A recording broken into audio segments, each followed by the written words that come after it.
A sitting United States congressman has just made one of the most explosive statements about Iran heard on Capitol Hill in years. And the reaction from both sides of the aisle, from foreign policy analysts and from America's allies around the world, has been immediate and intense. The words were not buried in a policy brief or whispered in a closed-door hearing.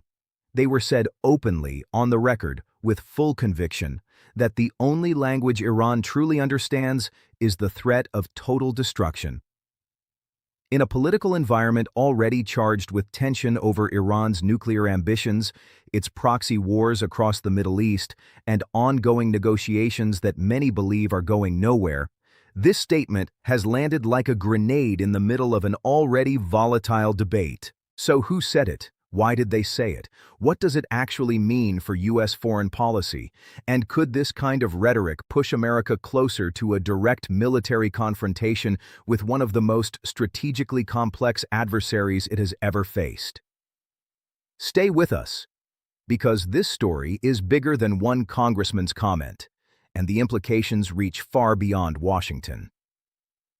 Welcome to Foxy Global News, the channel that brings you the sharpest, most in-depth coverage of the stories shaping our world, from the halls of Congress to the front lines of global conflict. We do not just report the headlines, we break them down, put them in context, and give you the full picture so you can form your own informed opinion.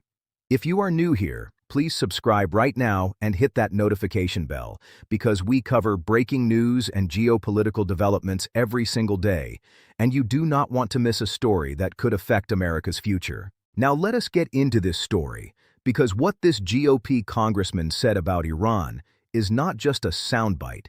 It is a window into a much larger and far more dangerous debate that is unfolding in Washington right now. To fully understand why this statement has generated such an intense reaction, it is necessary to understand the current state of the relationship between the United States and Iran in 2026. It is a relationship defined by decades of hostility, broken agreements, proxy conflicts, and a nuclear standoff that has never been fully resolved.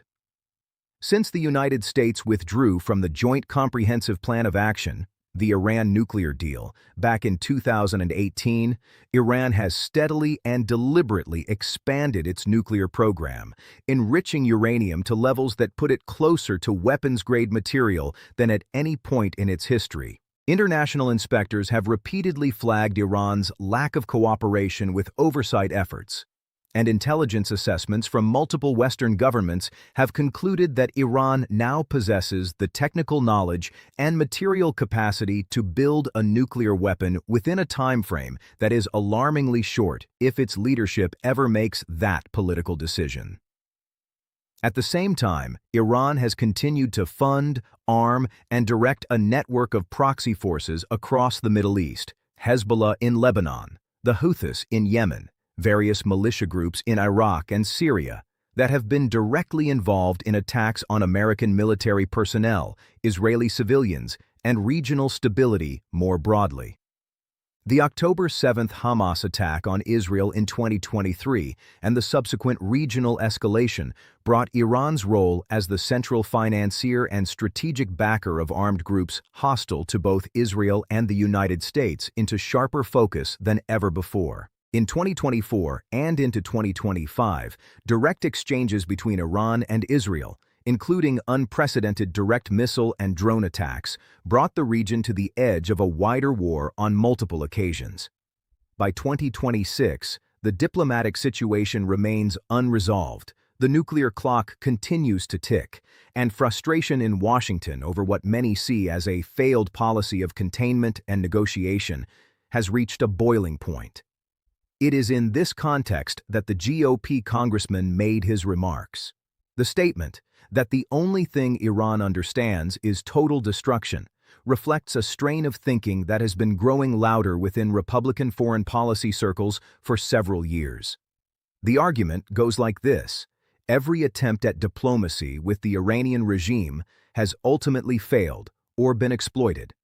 The 2015 nuclear deal gave Iran sanctions relief and international legitimacy while only temporarily slowing a program that resumed and accelerated the moment the deal collapsed. Negotiations since then have produced nothing. Iran's leaders, the argument continues, are ideologically committed to a worldview in which the United States is the great Satan, and Israel has no right to exist, and no amount of diplomatic engagement or economic incentive will fundamentally change that worldview.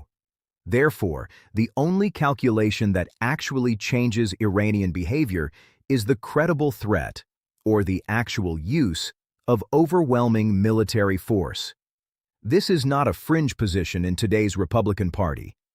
A growing number of conservative lawmakers, commentators, and foreign policy hawks argue that the Biden-era approach of offering Iran a path back to a nuclear deal in exchange for temporary compliance was a strategic failure that emboldened Tehran and gave it time to advance its program further. The Trump administration's maximum pressure campaign, which involved severe economic sanctions, and the 2020 assassination of Iranian General Qasem Soleimani, is held up by this faction as the model for how to deal with Iran. Strength, not concession. The congressman's statement is an extension of this philosophy taken to its most explicit and unfiltered conclusion. But the reaction to these remarks has not been uniformly supportive, even within conservative circles. A number of Republican foreign policy veterans and former military officials have pushed back, arguing that language about total destruction is not just reckless, it is strategically counterproductive. Iran has a population of over 90 million people, the vast majority of whom are not the regime's hardliners. The Islamic Revolutionary Guard Corps and the Supreme Leadership represent a power structure, not an entire civilization, and conflating the two plays directly into the Iranian regime's propaganda narrative that America is at war with the Iranian people rather than with a specific authoritarian government. Several retired generals have pointed out that any direct military confrontation with Iran would be far more costly and complicated than many of its most vocal advocates seem to appreciate. Iran is not a small or weak country. It has a significant military, a sophisticated missile arsenal, the ability to close the Strait of Hormuz and trigger a global oil crisis, and the capacity to unleash devastating retaliatory attacks across the region through its proxy network. There is also the international dimension to consider. America's European allies, who have consistently pushed for a diplomatic resolution to the Iran nuclear issue, have reacted to the congressman's remarks with alarm. Officials in Brussels, Berlin, and Paris have quietly signaled that the kind of rhetoric coming out of certain corners of Washington makes coordinated Western policy toward Iran enormously more difficult to sustain. If the United States appears to be moving toward a posture of regime destruction rather than nuclear containment, it fractures the coalition of Western nations that has collectively imposed sanctions and diplomatic pressure on Tehran. And it potentially drives Iran further toward closer alignment with Russia and China, both of which have been expanding their strategic relationships with Tehran in recent years. The domestic political dimension of this statement is also worth examining carefully. In an election-adjacent environment where Republican politicians are constantly competing for the favor of a base that has become increasingly hawkish on national security issues, statements like this serve a very specific political purpose. They signal toughness. They contrast sharply with what critics characterize as the weakness and appeasement of democratic foreign policy. They generate media attention and social media engagement. But critics argue that governing by soundbite on issues of war and peace is profoundly dangerous, and that elected officials who casually invoke the language of total destruction toward a nation of 90 million people bear a responsibility to think through the consequences of that rhetoric, not just in the next news cycle, but in the broader arc of American foreign policy and global stability. What makes this moment particularly significant is that it is not happening in a vacuum. The United States and Iran are currently engaged in indirect negotiations through intermediaries over Iran's nuclear program. The outcome of those talks, whether they produce an agreement, collapse entirely, or limp along indefinitely, will have enormous consequences for regional security and for the risk of a catastrophic military conflict in the Middle East. Congressional rhetoric that signals to Tehran that a significant faction of the American political establishment favors military destruction over diplomatic resolution could harden Iranian negotiators' positions, reduce the incentives for compromise, and make an already fragile diplomatic process even more fragile. At the same time, others argue that tough rhetoric from Congress actually strengthens the hand of American negotiators by signaling that the diplomatic option has a genuine deadline. That if Iran does not reach an agreement, the political space for a military option will continue to grow. The truth, as is almost always the case in foreign policy, is that neither pure hawkishness nor pure diplomacy has produced a satisfactory outcome on the Iran question. Decades of varying approaches, engagement, sanctions, military pressure, assassination, negotiation, have left Iran more nuclear capable than it has ever been, more regionally aggressive than it has been in recent memory, and no closer to the kind of normalized relationship with the international community that would reduce the threat it poses to its neighbors and to American interests. The question of what actually works is genuinely hard, and honest people who care deeply about American security and global stability can disagree on the answer.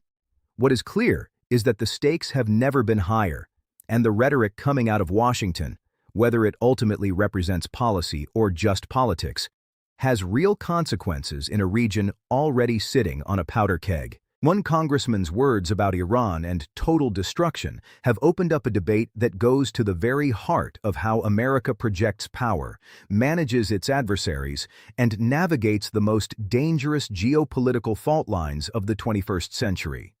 Whether you see his remarks as a necessary dose of honest realism or as dangerously irresponsible escalatory rhetoric, there is no question that the Iran issue is not going away, and the decisions that Washington makes in the coming months could shape the trajectory of the Middle East for decades to come.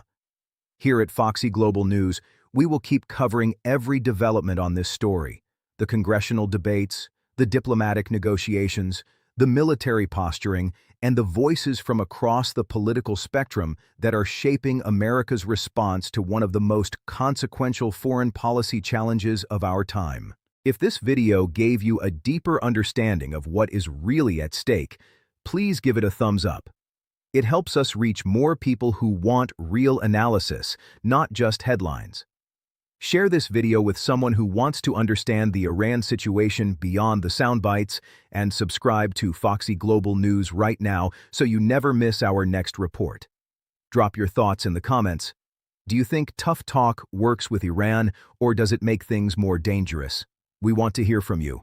Until next time, stay informed, stay sharp, and trust Foxy Global News to bring you the full story.